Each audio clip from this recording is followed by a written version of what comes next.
It's your pet's ally, and with me today is Dr. Renee Wellenstein, and welcome. This is sort of a departure from talking about animals, but in this month of talking about helping pet parents take care of themselves, I think this is going to be an awesome conversation.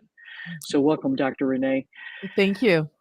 And I just wanted to let everybody that's watching know where I made a podcast with Dr. Renee a couple of months ago. We had a lot of fun on that conversation. But what's so interesting is that you and I share the same issues as far as having had an illness that really forced us to change the way we looked at how we were practicing and taking care of our patients. And so for you, your journey was about 20 years ago. You started working with women to try and help them.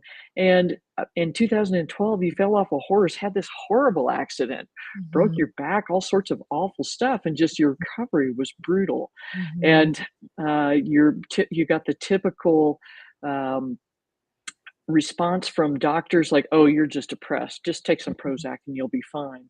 And mhm. finally, you found somebody that actually could help you. Right. And there you are, coming back from all of that craziness. And here you are today, healthy and able to help other women navigate this sort of process. Mhm. But it's fascinating to me. You chose sort of libido as your niche to focus in on. And I can tell you why that makes sense to me, but tell me why that sort of was what you chose to really select to focus on.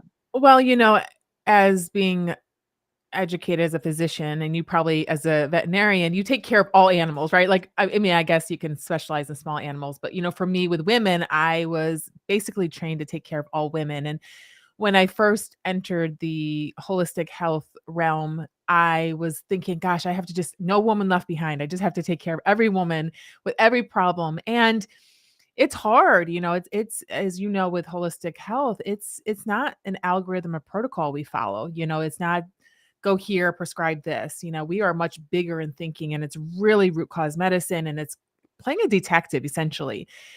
And I was still trying to help every woman with everything in every age.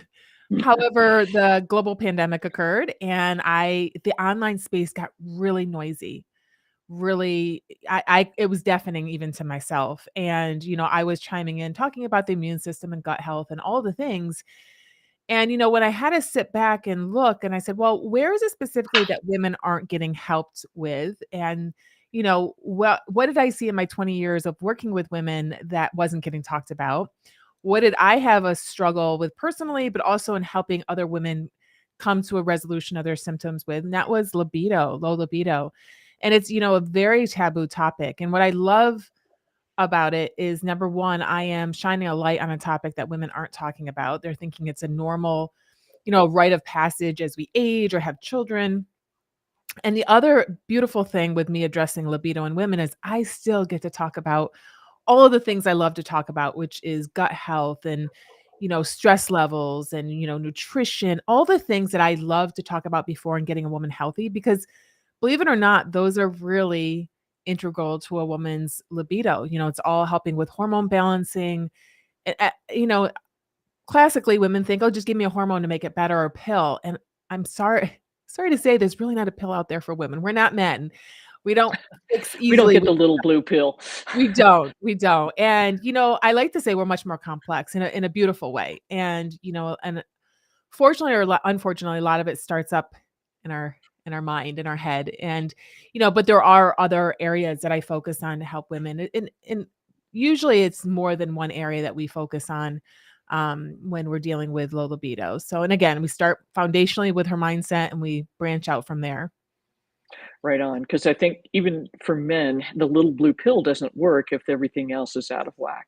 Correct. And and so it seems like, if you're addressing libido and that's become an issue, really you're going to have to address all of these other things, your Mhm, stress level, what mhm, you're eating, what you're mhm. putting on your body, things of that nature. So right Correct. on for that. But why do you think this is so taboo for women? I mean, like There this are is 22, right? Yeah, I don't know, and it's still, it's one of those. Well, I can tell you why actually, because I experienced it as an OBGYN, which is what I was conventionally trained as.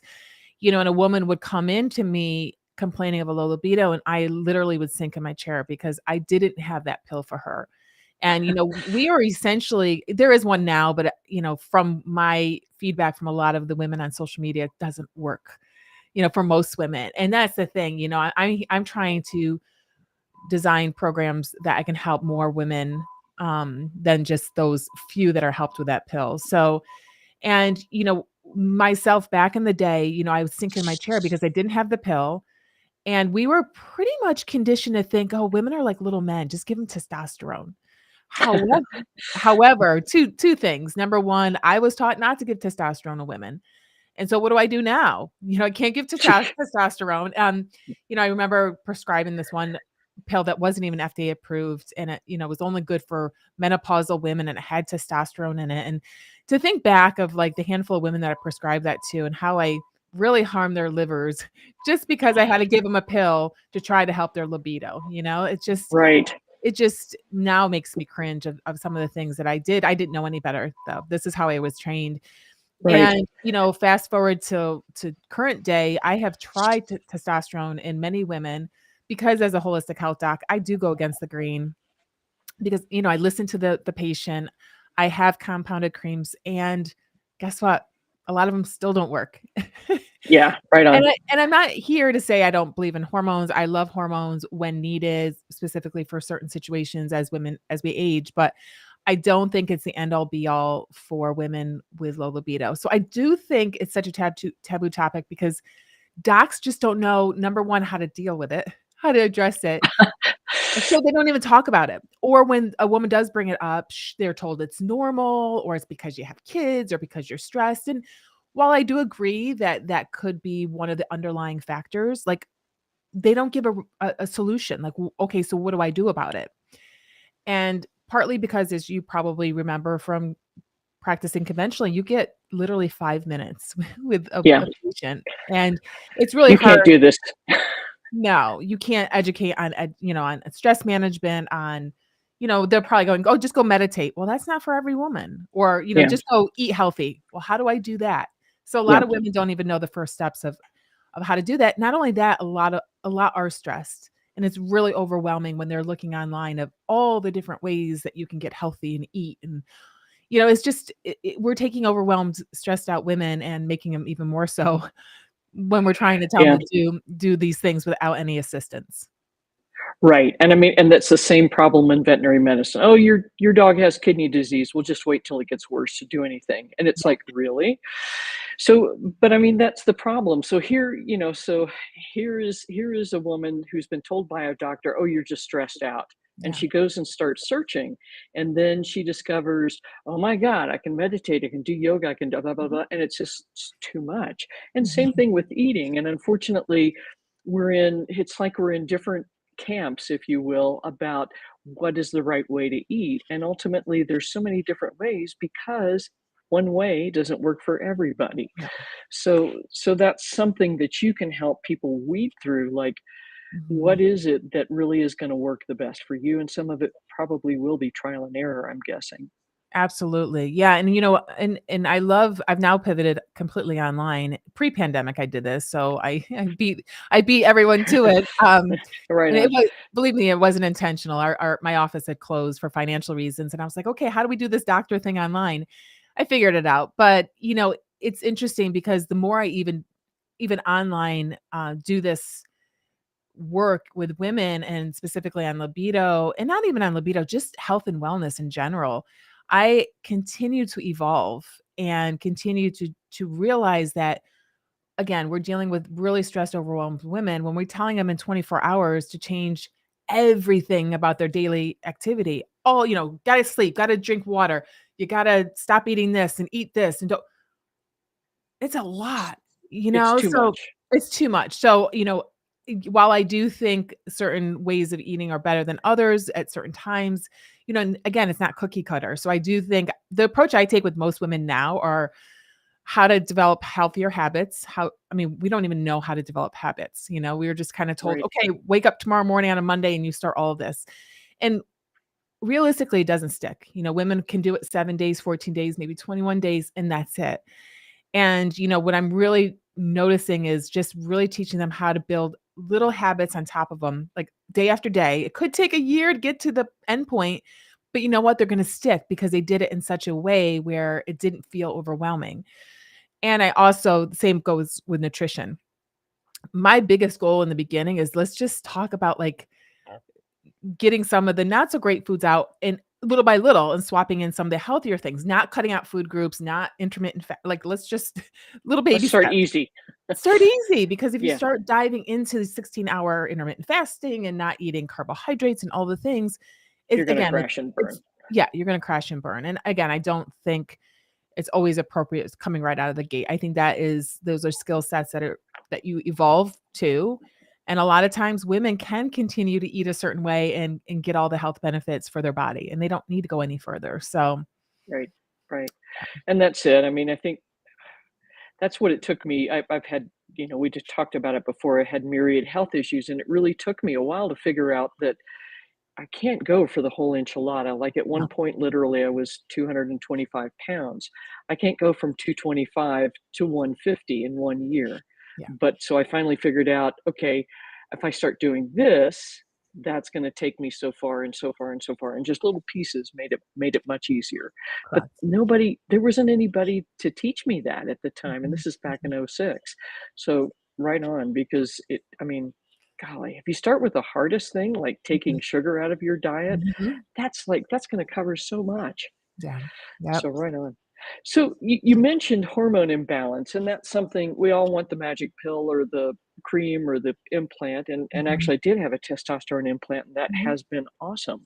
But there's a lot of other background work mhm. to get that taken care of. So how do we get into hormone imbalance? What's kicking that off? Oh gosh, it's what angle should we start at?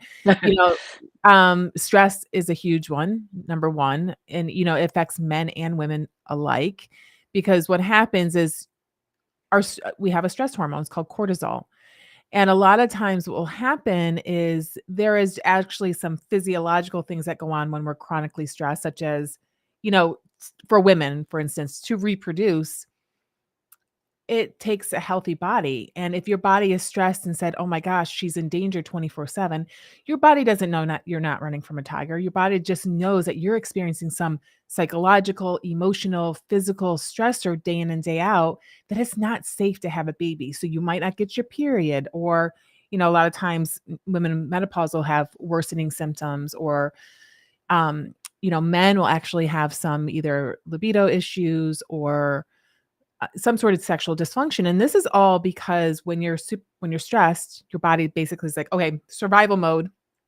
shut comes from your brain, because there's a huge connection between all the organs in the brain. Shut it down. Don't ovulate. Don't do, poor sperm quality. Don't do anything that's going to produce a baby, because we are actually in crisis mode.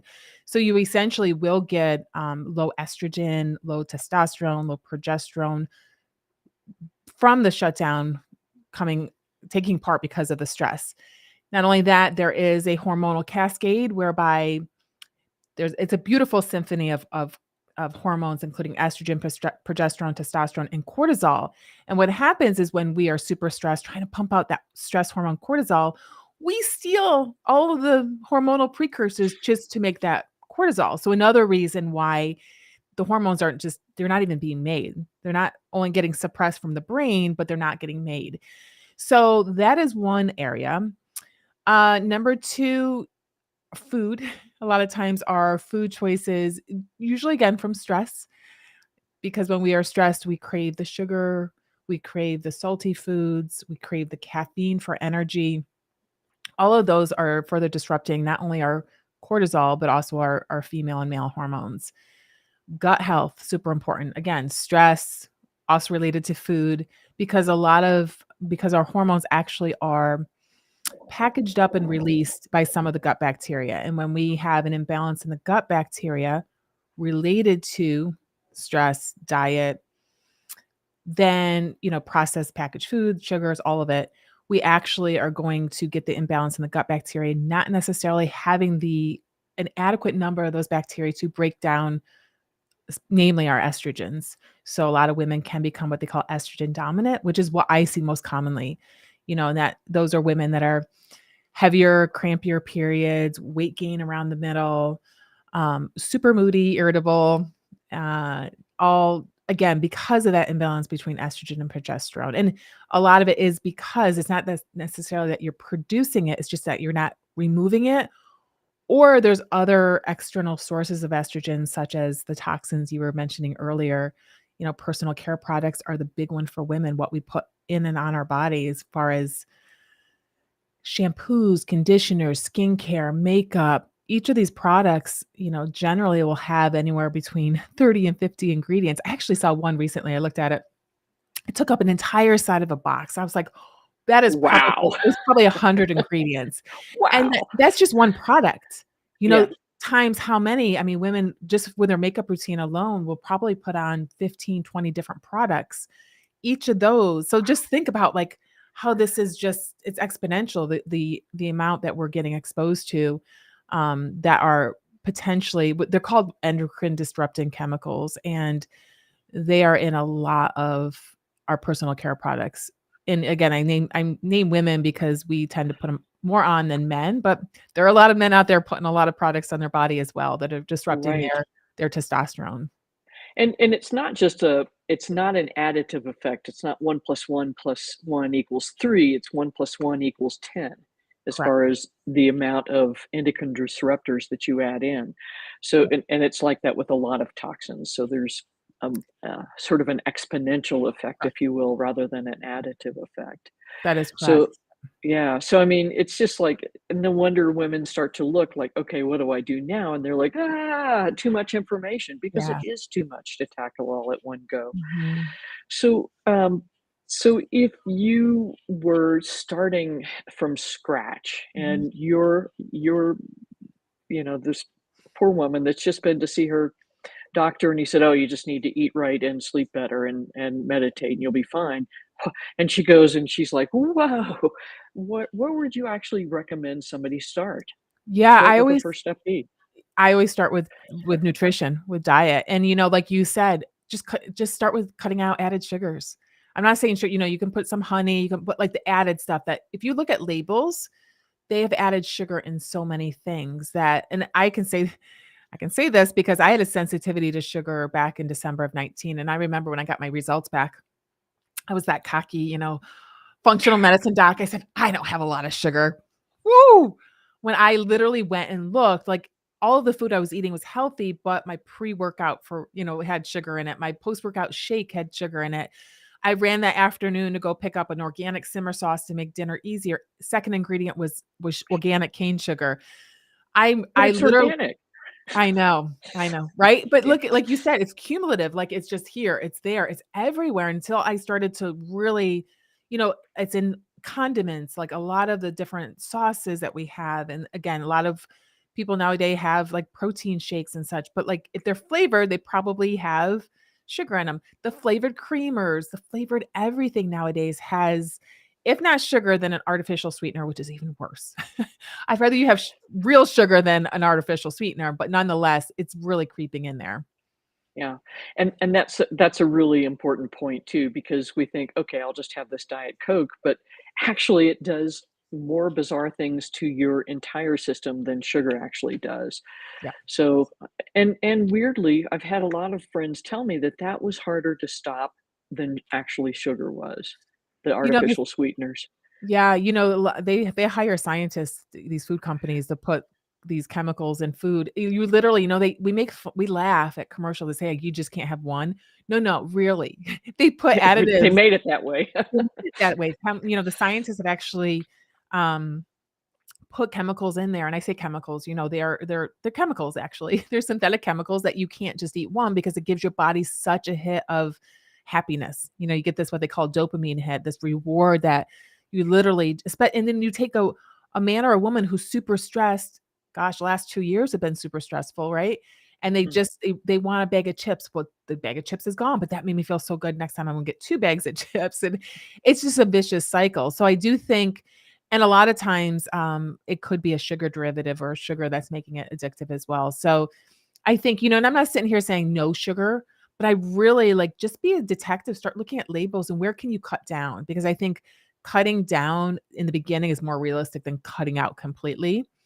And, for me, for instance, I actually went and looked for something with stevia. If I w actually, I like protein powders, but I went to an unflavored protein powder, and I actually just put some fruit in there, some berries, which are low glycemic. So, I really, and I had to because I had sensitivity, and that was after my major meltdown in the middle of that organic grocery store. Like, I literally was sitting in an aisle crying because I realized that my entire diet revolved around things containing sugar. And again, it may have Wow. been, and generally speaking, a lot of them were second, third ingredients, which are usually higher amounts in the foods. And it was just like, again, cumulative all throughout the day. I was getting a sugar infusion with everything I was eating. And again, I wasn't necessarily at that time, I wasn't overweight. And I was, I used to be a bodybuilder. So I was coming off of that lifestyle. But nonetheless, the addiction was real because I did feel the effects when I gave up sugar completely. Not only, it wasn't as convenient, but also the physical effects of coming off the sugars. So I think that's, a big place to start. I've had women in some of my programs just give up soda, and they like regular soda, and they lose Yeah. like 20, 30 pounds. Right. Or alcohol. Alcohol is another big one. And again, we're coming off the pandemic. So, and I'm not saying you can't have any, but like you really, if a woman says, and again, it kind of trickles down to when I say mindset, a lot of women don't feel comfortable in their bodies right now. Their clothes aren't fitting as well because again, we're coming out of this 2-year pandemic. They've turned to a lot of different comfort foods for that stress, for loneliness because they've been stuck inside.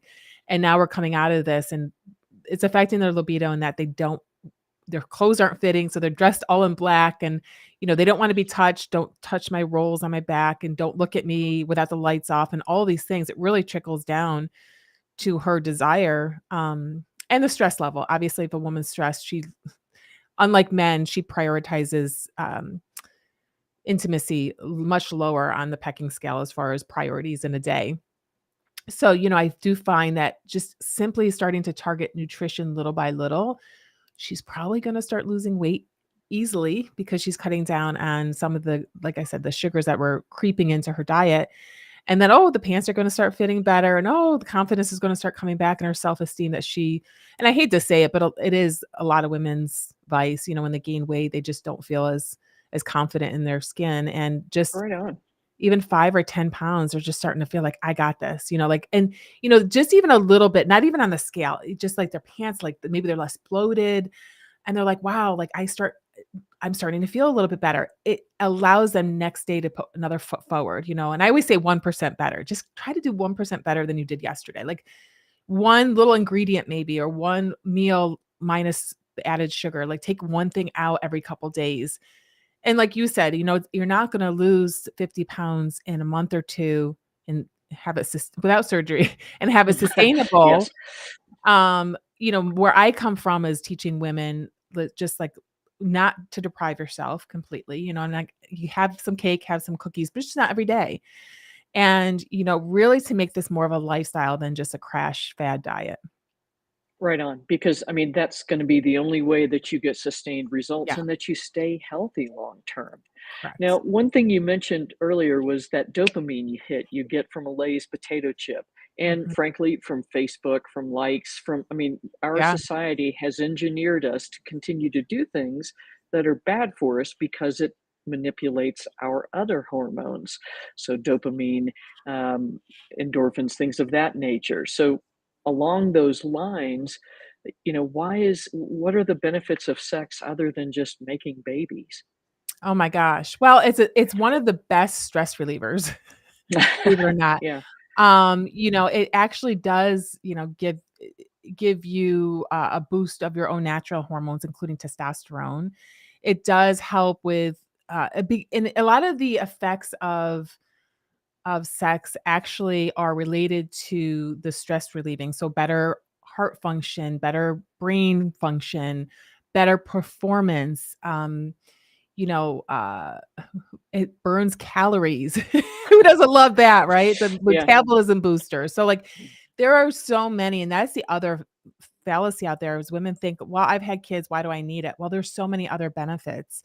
And, that's just to name a few, but, I can go on and on, less risk of stroke and all the things that trickle down from that stress relationship. But, you know, who wouldn't want a natural boost in your own hormones, including dopamine and endorphins and, a clearer brain, more focused, better productivity, and actually also better confidence and self-esteem, believe it or not. So Yeah. it is like the perfect package.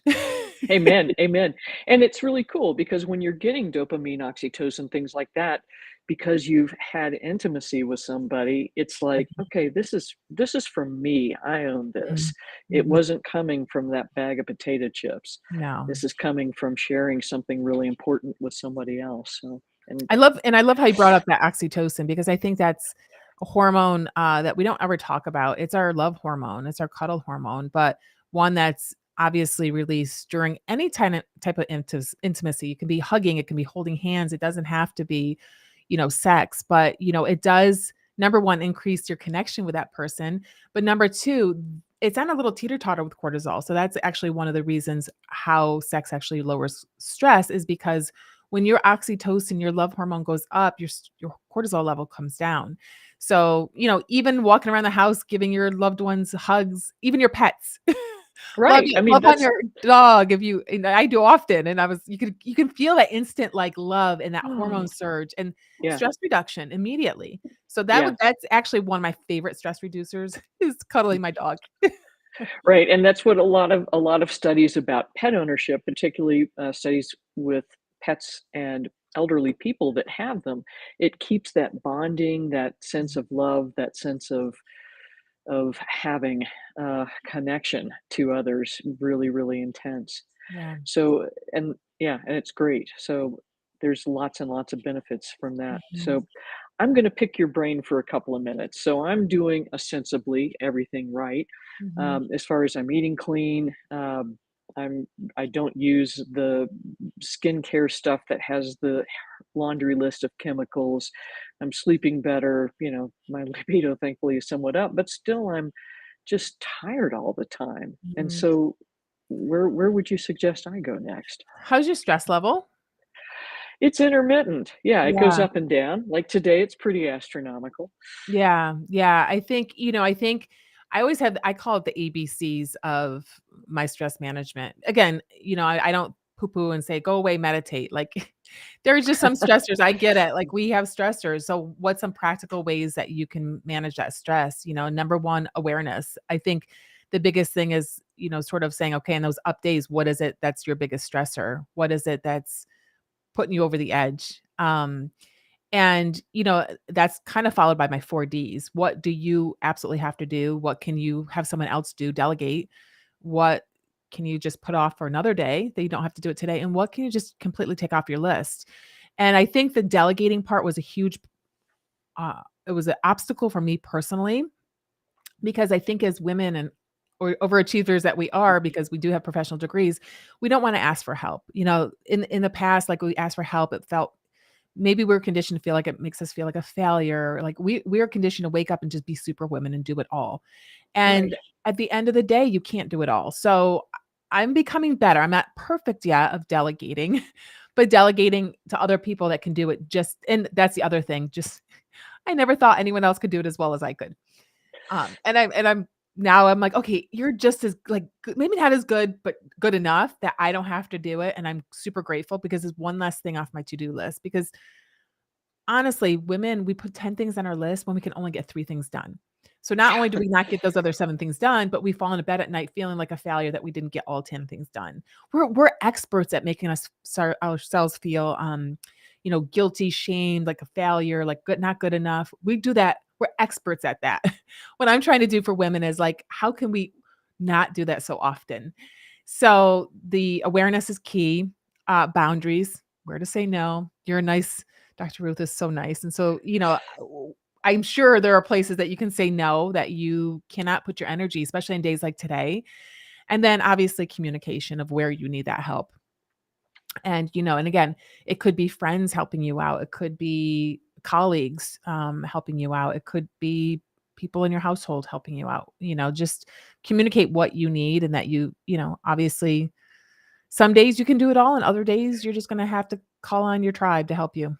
Right on. You mean I have to ask for help? You have to ask for Yeah, I help. know, I know. It's actually it's a skill I've struggled with too. Yeah, So, and, but right on. being an online business owner, like having systems and, maybe it's just like, okay, what is the biggest problem, like, that I have to deal with today that's making me put, because generally speaking, is probably something you don't love doing, right? That pushes you over the edge. And, like, where can you outsource that, or get help from somebody else that loves Right to on. do what you don't love to do, and that's gonna completely take it off your plate. Right on. And I'm very fortunate because I've got 2 wonderful people that live in the Philippines taking care of the Good, majority of all of this good. crazy stuff, and if it were not for Hannah and Paul, I would not be doing this. Mm, So, thanks for that advice, and I think that really applies to everybody yeah. because, I mean, like you said, we put 10 things on the to-do list when really we only have the time for 3, and that's a great thing to start with. And, we could go deeper, but I always don't like, what is the most obvious elephant in the room? Like, and I know you, and I know, you're very Right. laid back. You live in a beautiful, are you still in Mexico? Yes, in the air pollution in Guadalajara, which actually is part of the stress, strangely. I mean, Oh, that's really been an interesting discovery. I'm sorry. Yeah, but, It's okay. those of us here in cold New York in the US are like, "Oh, how beautiful. How could you have any Yeah, stress?" But there's other things. I get it. And yeah, so yeah, I think, starting with the most obvious, and then you kinda go down from there. But, it sounds like you've done a lot of the things that I start with women's nutrition and the toxins and all the things. And now it's just fine tuning those little things, such as your stress. exactly. So more Yeah, days exactly. than not, that it's much lower or Yeah, tolerable, that it's not gonna be affecting you. no, and it definitely is getting better. Good. Well, is there something I have not asked you that you think folks should know? Um, you know, no, I think you covered a lot. I think for women, just to know that it's when I talk about libido, I talk about it's more of a connection. A lot of women nowadays, and I say nowadays post-pandemic, they want to be touched, they want no connection. And part of that is because of lack of connection for 2 years with other women or those outside the household. Anybody. But it's if your desire for connection and intimacy is lower. And again, if it's low and you're not bothered by it, it's not an issue, because I'm not here to demonize anyone that doesn't have a desire nor cares about it. That's great. But if you're that woman out there that says, "Ah, gosh, I know there's benefits. I really want to be intimate. I want that connection, but I just don't feel it." There's help. It's not normal, and there's definitely things you can do. And I think that's my biggest message is, I'm here on my soapbox saying it's that you don't have to tolerate it. And, there is something can be done, even though we are complex and it doesn't happen overnight. Get to work. Cut out that sugar to start with. Yeah, cut out the sugar and be willing to say, "Hey, it's okay. This may Yeah. take a few months." Yeah. So, just take it a step at a time because yeah, it's that list of 10 things, and if we don't get it all done, Yeah. uh, yeah, it's okay. So I've put Dr. Renee's website here in the comments. She's got a great Instagram channel, YouTube, all sorts of great stuff. So go check that out. And Dr. Renee, thank you so much for joining us today. And thanks for reiterating it's not going to be in 2 months. Mm. Take a deep breath, let it take a year. And it's okay. You're making small progress every day. That's wonderful. Consider it part of your self-care. Daily Right self. on. All right. Many thanks and hope to Thank talk with you. you soon.